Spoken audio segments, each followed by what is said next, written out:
Now at 9, fire departments have their hands busy as fires emerge around the area. Plus, authorities in Arkansas identify the remains of a woman after her body was discovered in a tote.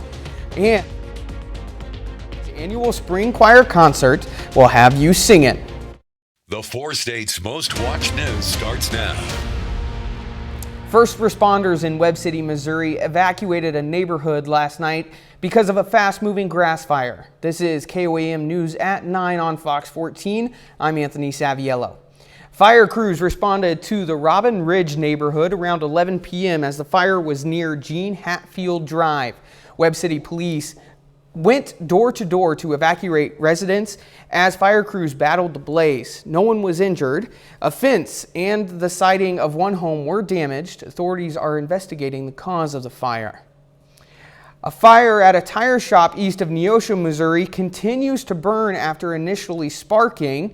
The fire first appeared at trouble-free used tires along Highway 86 late Thursday afternoon. It caused such a large plume of smoke it could reportedly be seen in Miami, Oklahoma and Bella Vista, Arkansas. Authorities believe it started from a grass fire nearby. Now they're warning residents the smoke and fire will still be present, but it is under control. The largest wildfire in Texas history is still burning. And while authorities hold out hope they can contain the Smokehouse Creek fire, the weather is not cooperating. A Texas A&M Forest Service spokesman spoke Saturday about the challenges firefighters are facing. Texas in the Panhandle had a higher than average rain over the winter. And so there's a lot more grass, which we consider fuel. That's what's going to burn. So there's a lot of fuel on the ground. And when you add high winds and low humidity to high fuel load levels, that's when you get the conditions that are ripe for large, fast spreading wildfires. The wildfire is to blame for at least 2 deaths and has destroyed hundreds of structures and charred more than 1 million acres. Meteorologist Lindsay Gaffney is with us for a first look at weather.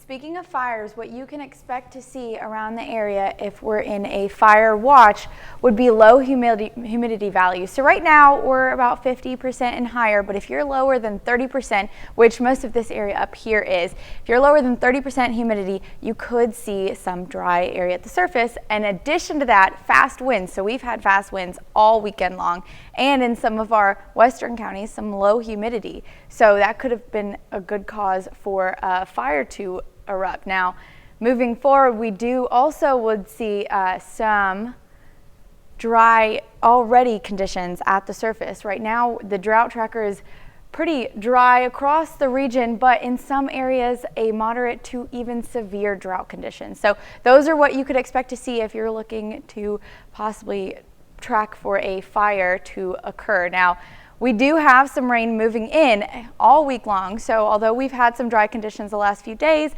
it will start to get a little bit wet this week. And I'll have more details for you in just a bit. All right, thanks, Lindsay. The remains of a 47-year-old Arkansas woman who had reportedly been missing for a month now has now been identified. Mike Sirianni has more. We're all in shock. We're all in disbelief. Forest City Police Chief Ronald Broussard says 42-year-old Troy Alexandria Strope, whose remains were found February 20th along St. Francis County Road 731, was frequently seen riding her bike throughout Forest City. She put some miles on that bicycle. She'd ride that bicycle all the way from the south side to the north side. I'd see her all the way at Walmart on that bicycle. She'd ride that bicycle everywhere. Broussard says some of his officers assisted St. Francis County investigators when Strope's nude, decomposed remains were discovered in a plastic storage tote by 2 youngsters riding 4-wheelers on County Road 731. I just hate to see her life end in such a manner, and it angers us all here that somebody would be so vicious. After the youngsters posted about their discovery on Facebook, investigators got a tip on a possible ID from a male saying his mother had been missing for a month. A DNA sample was taken and sent to the state crime lab to determine the woman's ID. The Facebook video, which WREG does not have permission to use, shows a deputy standing over a large plastic storage container called a tote, similar to this one. The tote was located in the spot where a makeshift memorial to Stroop now sits. Chief Broussard says the mother of 3 was on her way to getting her life back together when it was tragically taken. We talk about what a person's hang-ups or issues were at death. But I can tell you what her life was like. She was always smiling, always upbeat. Local runners today enjoyed the spring-like weather with the Joplin Memorial Run. Attendees were able to run the 5K, 10K, and half marathon courses throughout the Joplin area. So I heard it was the last year they were doing it, and I needed an excuse to get out and, get in shape and actually do some physical activity. So hearing as it was the last one they were going to do, I figured I'd be a part of Joplin history and come out and participate as much as I can. Officials say Joplin Memorial Run will only host one more run in May. Visit our website, koamnewsnow.com, for details about courses and rules of the run. The community of Arma today hosted an inaugural vegetable beef soup feed. Try and say that 5 times fast. The purpose of the event was to help support the Arma Golden Era Senior and Community Center. Attendees were able to enjoy some soup and choose from a variety of homemade desserts. We want them to know that they need to support an activity like this so that they have a place to come and gather. Arma is lacking a little bit of spots to be able to have family gatherings and social events. So by supporting this, then they support a community building so that they have a place to go. The event had more than 20 sponsors. The community center is also planning for a pop-up shop on April 20th. The Pittsburgh State University Choral Ensemble held its spring concert today. The program included a variety of music from the PSU Choir, the Chorale, and the Tour Choir, and special guest oboist Ann Knipschild. The choirs were directed by Professor Susan Merchant. The concert was free and open to the community. Coming up, President Trump wins the Missouri caucus. We'll have more. Yesterday, Missouri Republicans nominated former President Donald Trump to carry the party banner in the November election. Trump won a clean sweep, claiming all the delegates in Saturday's caucuses. Mark Maxwell has more. Nearly 1,000 Republicans packed the Parkway West High School gym to measure their support for either Donald Trump or Nikki Haley. In the end, they delivered Donald Trump a resounding victory. While Nikki Haley's backers were outnumbered, they were also outspoken. This is not the Republican Party. MAGA is not. Phil Schrader led a crowded gym of Republicans in singing the national anthem, but he couldn't bring himself to support Donald Trump. I want to support Nikki Haley to get things back on track. I'll get my Republican Party back. How do you feel her chances are in a room like this? Pretty slim to none. He was right. She lost in a landslide. The woman who nominated Nikki Haley was shouted down in a chorus of boos. We now have Donald Trump working for Putin. Oh, come on. Trump's been married 3 times, cheated on his wife, and At a separate caucus site at the University of Missouri-St. Louis, others weren't quite as comfortable making public declarations of political support. I'd be more comfortable with the secret ballot, but I'm happy to do this as well. At both locations, Trump supporters brushed off concerns about his brash style or legal baggage. I want somebody that's going to be authoritative. I want somebody that's going to push back. These caucus sites are teeming with energized voters looking to connect with candidates. My name's Will Scharf. I'm a candidate for Missouri Attorney General. I'm also a member of President Trump's legal team. An aide to former Governor Eric Greitens is now defending Trump from federal felony charges of conspiracy to defraud the U.S. and conspiracy to obstruct an official proceeding on January 6th. We think our arguments for presidential immunity are very, very strong, and clearly the Supreme Court thinks that they're at least worthy of very serious consideration. Whether or not Trump goes on trial, Missouri Republicans hope to see him have one last day in the court of public opinion. The Missouri Republican caucuses wasn't the only contest Trump is projected to have won on Saturday. He is also projected to have defeated Haley in the Idaho Republican caucuses. Trump also formally picked up all of the delegates that were at stake in the Michigan Republican convention. The southern border is increasingly becoming a pivotal issue in the minds of voters. While the White House has been trying to work with Congress to fix what's happened so far, they've had no luck. Now President Biden may have to take action on his own to deliver some relief. Fox News correspondent Griff Jenkins has more.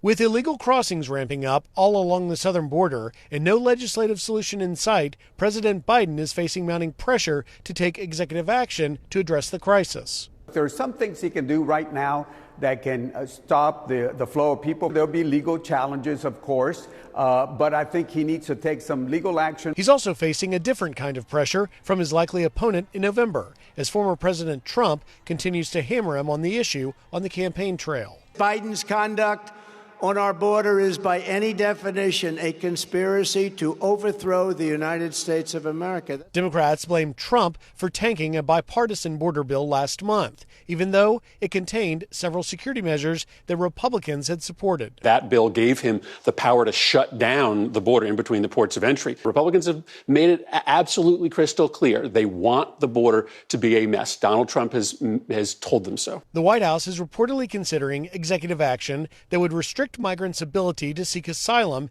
if they cross illegally, a move that would likely draw backlash from immigration advocates. Administration officials insist that only Congress can deliver a long-term solution.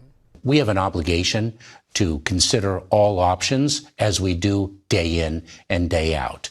But those options are not going to deliver what legislation would. And last week's dueling border visits from Trump and Biden indicate that both candidates see this as a lasting issue through the November election. In Laredo, Texas, Griff Jenkins, Fox News. Lindsay is next with a complete look at our forecast, and later, fighting continues overseas between Russia and Ukraine. We'll have the latest. Well, we've had a pretty dry, warm weekend, but moving into the week, we have quite a bit of rain potential throughout most of the week. Taking a look outside at our downtown drop-in camera, winds are still picking up. We see winds gusting 40, 45 miles per hour through the night, lighting up a little bit as we move into the morning hours on Monday. Now today we matched a record. We hit 81 degrees today at 2:53, and we matched that record set back in 1983 at 81 degrees. Didn't beat one, but we did match one. And this today was gorgeous. It was windy, but sunny and really nice outside. Now we've got rain chances moving in tomorrow, with some rain actually moving in from the Gulf, matching some rain moving from the north. So we're getting some scattered showers tomorrow, but tonight clouds start increasing. It's going to be windy, lightening up as we move into about 10 a.m. tomorrow. That's when we're going to see those scattered shower chances. Now we could also see, as we move into the late evening hours, some low risk for thunderstorms to develop just in our southeastern counties, and they could potentially give us some fast winds and hail. However, it's all depending on if the instability builds enough at the surface. Right now, 10 a.m., we see those showers roll in on Monday, just some light scattered showers across the area. Yesterday, we were seeing some heavier showers. It's not looking like that today. Now, this is where we could see that potential for thunderstorms. If you can see right here on the cold front, just northeast of Springfield, those thunderstorms have developed, but in our area, they haven't. Now, we have the instability, but it just depends on if these storms want to get organized and how this storm continues to track as we move into tomorrow. Now, we are going to see some showers throughout the day, light on Tuesday, possibly some on Wednesday. We'll see some just in our eastern counties early in the morning. Now, we're also going to see some more showers pick up heavier Thursday and Friday, with more potentially heavy thunderstorms likely Thursday night and into Friday morning. Now, showers on Monday, light throughout the morning hours, clearing out, and then we also could see some potentially thunderstorms develop. We'll know more as we move into the afternoon hours on Monday. And then Tuesday, Wednesday, some possible brief showers across the area. Now, the heaviest likely chance of rain will be Thursday, most of the day Thursday, and thunderstorms Thursday night, with heavy consistent rainfall on Friday, along with some more thunderstorms. Clearing out Saturday, we may see some showers still sticking around early Saturday morning, but for the rest of the weekend, it'll be pretty nice. Temperatures warm back up and sun comes back out.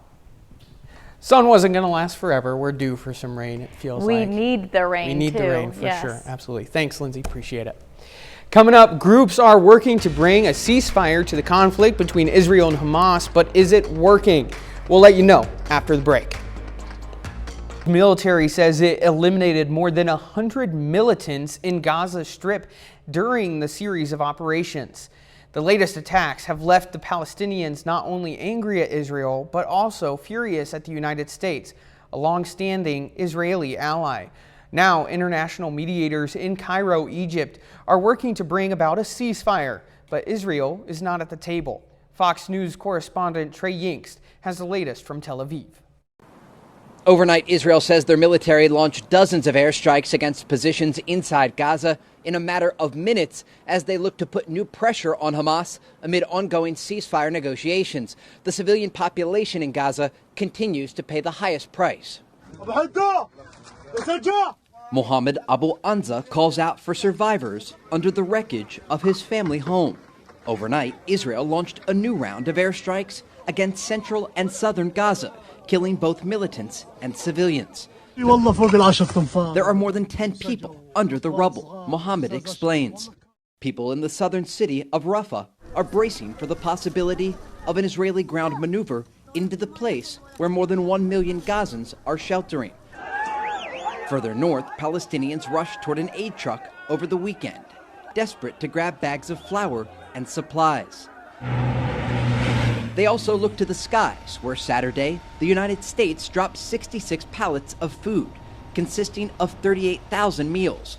The airdrops are expected to continue in the coming days. But for many in Gaza, they're aware that America is supplying the bombs used to target their homes and the aid used to feed them. We want the United States to get away from us, one woman says. We don't want anything from them.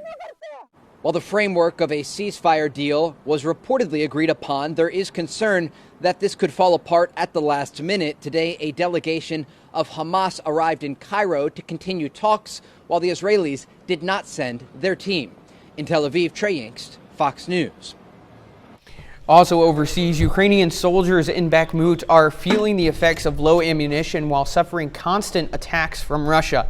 They say they have experienced a large push over the last 3 weeks and are attacked constantly from Russian artillery and drones.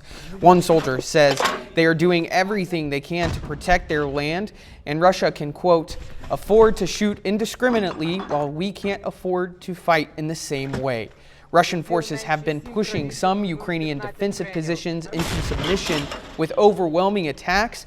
Russia has accumulated large forces in eastern Ukraine and plans to make a breakthrough in the Donetsk region, according to a Ukrainian official. Up next, horses are on the loose in Ohio. How these stallions got loose and who's responsible. Drivers on an Ohio interstate came upon an unusual traffic hazard. A pair of horses were trotting against traffic on Interstate 90 in downtown Cleveland Saturday. As you can see on the video, the animals head down an on-ramp and off onto a side street. Cleveland police said the horses are a part of the force and got loose during a routine care and exercise. Thankfully, the officers were able to catch them eventually. Majestic stallions, can never hold them back. 30 minutes more of news, weather, and sports coming your way. Coming up, we're catching up with anglers and local businesses as trout season kicks into high gear. Trout season is just starting in state parks around Missouri. The season can see thousands of fishermen come out and try to get the catch of the day. KOAM Samantha's Walker tells us more about the increase in tourism and the impacts on local business. I've been here pretty consistently about every year. Roaring River is busy with fishermen behind me, and for local business owners, they say so far it's one of the busiest seasons yet.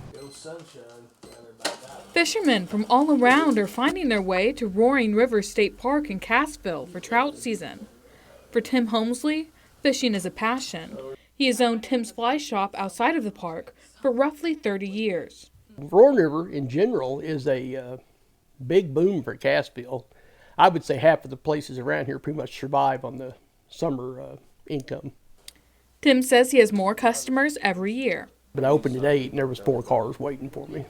Even new business owners can see the impact of trout season. I actually missed this last year by the time I acquired this place, and I'm absolutely in love with it. It is fantastic to see all these new faces and everybody around. It's a lot of fun. Fishermen say it's great to be able to help support the local economy. It's great to help your local community out. It's just good to be out there with them and, supporting them. Tim says he enjoys being able to see all the people getting into fishing for the first time. And his shop is known amongst fishermen, even by those who have never visited. He always tells kind of what colors are in season this time of year. He's very informative on that portion of it. In Cassville, Samantha Walker, KOAM News. Trout season at Roaring River goes until October 31st. To fish, you need a permit and a daily trout tag. The city of Independence, Missouri has been in mourning following the death of a police officer and a civil process server. The shooting occurred while the city processor, Drexel Mack, was attempting to serve an eviction notice. While responding to the scene, 2 cops were shot, 1 killed. The deceased police officer has been identified as Cody Allen. Fire broke out at a rural Racine home just before 4 a.m. Gusting winds pushed the fire so quickly the roof collapsed as fire departments were arriving. The family got out safely, but everything was consumed by fire. The Red Cross assisted in aiding the family overnight. Friends of the family have organized an online fundraiser. It's included in our article at koamnewsnow.com. Video of a semi-truck dangling over a bridge in Louisville Friday afternoon went viral. The city's fire department sprung into action to save the driver stuck inside. Fox's Tom Rigotti has the story. A hair-raising scene out of Louisville Friday. A semi-truck hanging off a bridge with the driver suspended over the water. It was a 4-vehicle accident that left a tractor trailer dangling over the Ohio River in harrowing pictures that have now been seen around the world. Emergency crews responded to the wreck in 3 minutes. Rescuers then set up a rope system so they could get to work, rescuing the driver trapped in the cab of the truck. Divers were on scene in the water below, ready to take action in case the truck fell into the Ohio River. It's what we call a pickoff. You can either lower them down or you can bring them back up. In this case, we're not going to lower down because should that truck fall down into the water, we don't want to have to deal with that. I was not nervous at all going over the edge because I knew that they had me on the top side. We trained for this situation probably 100 times, but to actually put it in action, it felt good. In 40 minutes, the driver was brought to safety. She was taken to the hospital as a precaution, but she appeared to be in good condition and spirits. She was cool as a cucumber. She is a military veteran, and I'd obviously helped her keep her calm because she was amazing. The incident closed down the busy bridge during rush hour Friday, and transportation officials say they will inspect the bridge to make sure it's safe. Tom Rigotti, Fox News. Still ahead, we take a look at the new pancake of the month at IHOP and how the Thin Mint flavored pancake was inspired.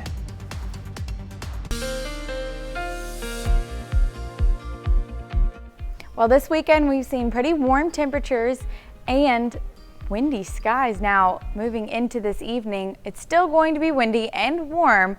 However, we do have a lot of rain moving in through the week. Taking a look outside at our downtown Joplin Cornell complex camera, you can see those flags are blowing because of these winds, getting up to 40 to 45 miles per hour gusts. As we move into tomorrow morning, it won't be as bad, but still. Now, it's also going to be warm tomorrow. Today, we matched a record set back in 1983 of 81 degrees. So it was a really warm day today. I know I enjoyed it. I was outside with my dogs all day, and it was a really nice day. We have some rain moving in. Now it's coming from the Gulf along with this system kind of meeting in the middle. So we're going to get a lot of rain chances this week starting tomorrow. Now tonight, our low is going to be 60 degrees. Clouds increase as we move into the earlier morning hours after midnight. Gusts start to slow down. They were at 40, 45 miles per hour today, slowing down to about 30 miles per hour. Now it is still going to be windy. but that does die down as we move into the later morning hours when the rain starts to pick up. Tomorrow evening, we have a low risk for severe weather for stronger storms. That is all depending on if instability builds enough at the surface to spark up some storms along the front. However, it is set for our southeastern counties, and that could potentially bring some wind and hail threats. Hail would be small, but like I said, all is depending on if the instability builds at the surface. We'll talk about that in just a second. Starting out for the day, we've got these showers building and then clearing out pretty quickly. Now this is where we could see these stronger storms. Right over here on that front, we see just northeast of Springfield is where we have some storms already developed. Now in our area, no storms are on the horizon. However, that is all due to instability. If that builds enough at the surface, we could see some storms start to spark up. Now, throughout the day, Tuesday, maybe some showers, but Wednesday, early morning, we could see a thunderstorm or two in the area. Taking a look at our Thursday, a little bit further out for us, but we could still see some rain, heavier rain chances moving into Thursday morning across the area, and then still, it's going to get heavier as we move through the day, with the greatest chance of thunderstorms on Friday. We see them just in our southeastern counties right there, and then they'll clear out by Saturday morning. So heavy rain on Thursday, possibly some thunderstorms, and heavy rain on Friday with definitely some stronger chances of thunderstorms. But clear out Saturday morning, and we're going to be having another warm, sunny weekend ahead. Right on. Looking forward to sunny. Looking forward to the rain, though. I enjoy the rain. I like the rain, too, especially when I don't have to leave the house. Yeah. I get to sit there and enjoy the rain. Exactly. And we definitely need it in our area. Absolutely. Thanks, Lindsay. Coming up in sports, we take a look at this week's basketball matchups ahead of the MIAA tournament. Plus, a Missouri Southern baseball player breaks the all-time hits record. Rob Baldridge brings us highlights and more.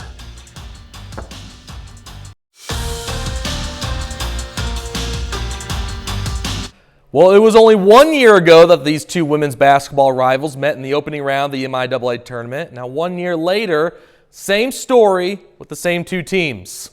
It's deja vu as Pitt State and Missouri Southern meet once again. It's the third meeting this year that these two teams have met. Each team split the regular season series. Southern won at Pitt State in January, and the Gorillas won on Southern's home court in mid-February. And just like last year, the two teams are set to square off again in the opening round of the MIAA tournament in Kansas City. So here we go again. The 4-seed Missouri Southern faces the 5-seed Pitt State. The game is scheduled for Friday at noon at Municipal Auditorium in downtown Kansas City. We'll provide coverage all week long from Kansas City to get you the latest from both local teams. On the men's side of the bracket, the Pitt State men are the 3-seed. The men are coming off of a double overtime win against the Missouri Western Griffins on Saturday. Gorillas face Central Oklahoma. That game is scheduled for Friday at 8:15. The Missouri Southern men's basketball team will be one of the first handful of teams to arrive to Kansas City. The Lions are set to face Missouri Western in the opening round of the MIAA tournament. That game is scheduled for Wednesday at 6 p.m. Well, the Pitt State baseball team wraps up their first conference series of the season at home. The Gorillas won the first two games of the series, and now the Gorillas look to go for the sweep on Sunday. Gorillas at home on a windy Sunday, taking on Northwest Missouri State. We'll begin in the bottom of the second inning. Pitt State leads 2-0. Joe Hamilton up there at the plate. Green light is on. 3-0 count. Hammers this to right field, and that ball hits the base of the wall out there. It's a stand-up two-run triple. Pitt State leads 4-0. Next batter to the plate, Austin Warkins sends a line drive into center field. Hamilton will come in to score. Gorillas extend their lead. It's a 5-0 ball game. Bottom of the third now. Cade Clemens goes opposite field on the windy day like today. That ball easily clears the wall out there in right field. It's a solo home run. Pitt State takes a 6-0 lead. Next batter to the plate, Nixon Brandon belts one deep to center field, and that ball lands in the shrubs out there. Back-to-back home runs for the Gorillas. Pitt State goes on to win the game 12-3. The Gorillas sweep the series. During the baseball game, the Pitt State softball team was in action on Sunday afternoon. The Gorillas continue to stay hot as PSU wins game 1 8-0. Then Pitt State goes on to win Game 2 7-4. Pitt State hits the road this Tuesday at Arkansas Tech. In Joplin, Missouri Southern also aiming for a sweep. The Lions are facing the Newman Jets on Sunday afternoon. We pick things up in the bottom of the 4th inning. Southern trails 4-1. Wyatt Morgan, take a good look. You won't see this one for long. The solo home run cuts the lead in half. Newman still leads 4-2. Later in the inning, Nate Miskowski sends a liner into the gap. The outfielders are scrambling for the baseball out there. Garrett Rice comes into home plate and he slaps home plate. Southern takes a 4-3 lead. Still in the 4th, Henry Kuziak ties the game with an RBI single in left field, and that hit is significant because Kuziak becomes the all-time leader in Missouri Southern history for most hits in a career. Gets a standing ovation as he should. Means nothing if you don't win the game, right? Well, we have a tie game, 7-7, bottom of the 8th. Tregan Parker hits it well to center field, just stays in the ballpark. 2 runs coming to score. Break out the brooms. Missouri Southern wins the game 11-9. Lions sweep the series over Newman. I mean, honestly, I wasn't thinking about it. I was trying to get a hit. We were down and we need another run. So that's all I was thinking about. But once I got to first and Tuck kind of gave me a look, the game stopped. I was like, dang, it's been a while, right? I've been here a while. I mean, I left a mark here, and I hope that it's not only in the history books. I hope it's I hope I teach the young guys how to lead, how to play, and it's more than just that. MLB spring training action continues on Sunday. Down in Surprise, Arizona, the Kansas City Royals beat the Cincinnati Reds 7-3. Bobby Witt Jr. gets a solo home run in that game. So congrats to Henry Kuziak. You know, he's the all-time hits leader. You know, big accomplishment. Not easy. 258 career hits for Henry Kuziak. All of our teams just looking really impressive right now. Yeah, you know what? I'm also excited for this weekend, MIAA tournament, Kansas City. I'll be there all week, providing all the coverage down there. Perfect. Looking forward to it. Thanks, Brock. We'll be right back. IHOP is teaming up with Girl Scout cookies to bring a new pancake flavor of the month to March. Girl Scout Thin Mint pancakes are the newest flavor added to the IHOP Pancake of the Month program. The cookie-flavored flapjacks include 4 green buttermilk pancakes topped with creamy cream cheese mousse, Girl Scout Thin Mint pieces, and whipped cream. Pancake lovers can order the new flavor as a full stack, side, or a part of a pancake combo. The Girl Scout Thin Mints pancake will only be around for the month of March, so get them while you can. The cost of one of your favorite video streaming apps could be on the rise again this year. Telecom and cable analysis at financial services company UBS say Netflix could be making more price hikes to its membership again this year. UBS says membership fees could be up by 5%, with scaling ad revenues playing a part in rising prices. Netflix previously made small monthly fee increases on some tiers back in mid-October as ad options came online. Netflix had more than 260 million subscribers as of the end of 2023 fourth quarter. Now UBS analysts are predicting the company could hit 15% growth this year. A Pennsylvania chocolate bar maker recalled some products over possibly potential fatal allergic reaction issues. Scranton-based Electric City Sweets recalled 1,644 red velvet cake bars. The treat's packaging did not reveal the required presence of milk in the ingredient list. The chocolate was sold on the Electric City website and from wholesale accounts serving Pennsylvania, Florida, California, and North Carolina. Up next, we take a deep dive in on how canines and their handlers train for an emergency situation. Law enforcement canines and their handlers need to be ready for any situation, and that means training in simulated situations, as Fox's Brian Webb reports. More than 24 canines from more than a dozen agencies are here. This training puts the canines and their handlers in high-intensity scenarios, so if and when it happens in the real world, they're ready. The scenario, a chopper heading to an abandoned building with bad guys hiding inside. Time to call in the big dogs.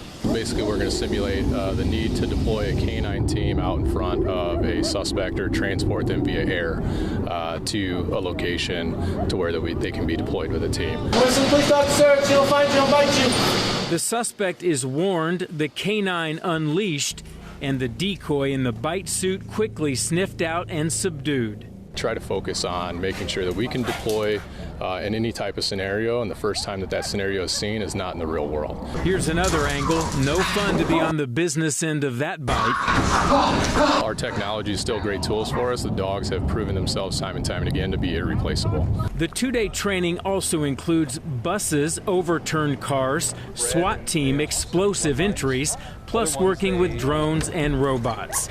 As the officers put it, pause before boots. We send our dogs into situations where they could be dangerous and utilize that tool hopefully to resolve a situation peacefully. And the dogs have saved officers' lives countless times. There are 4 training scenarios like this during the year. It all ends with the Desert Dog Trials in October. All of this sponsored by Circle K. That's our time for tonight. Thanks for joining us. We'll leave you with more video of PSU's spring concert from this afternoon. From all of us here at KOAM, have a great night.